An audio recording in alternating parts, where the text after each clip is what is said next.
Pagpangawat sa mga malahalon nga cellphone sa isa ka balaligyaan sa syudad sang Iloilo na hulikam.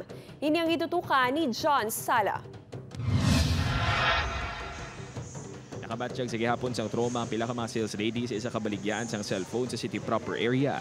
Ini matapos kinakawatan sila sang anom ka mga malahalon nga cellphone nga ginabulubanta nagabaloro sang 300,000 pesos.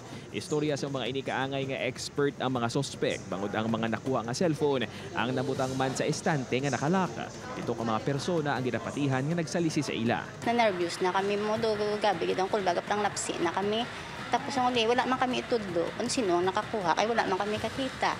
Apang sang gin-review ang CCTV, diri naaktuhan ang estilo sa mga suspect.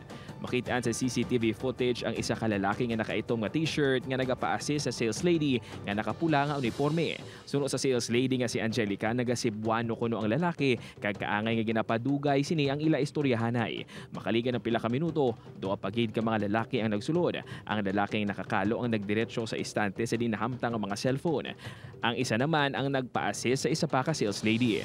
Matiyon-tion, makitaan ang lalaki nga nakakalo nga nagatuyo nga buksan ng estante. Apang nasiplatan ini isang isa sa mga staff.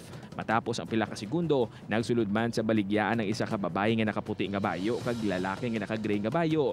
Nga ginsundan pagid sang duwa ka mga babaye. Ang lalaki kag babaye ang nagtindog sa atubang sang estante kag dali-dali nga ginsulod sa bag ang mga naka-display nga cellphone. Ging pasayloy ako sa dere nga like hindi ko na makita ang stante namon nga dere. So amo to wala na ko kabalo sir nga damo nagali nga gapasulod sa amon nga gina-entertain naman ang amon nga mga upod. Tapos na-notice ko nga sa lingko nga wala na ang amon mga iPhone nga naka-display. Ang natabo ang nagserbi kuno nga dako nga pagtulunan sa ila nga mangin mas mabinantayon. Na-report na sa kapulisan ang insidente kag padayon ini nga ginaimbestigaran.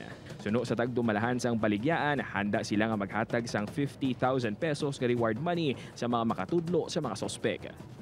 Upod kay Hans Dischetto, John Sala. 1 Western Visayas.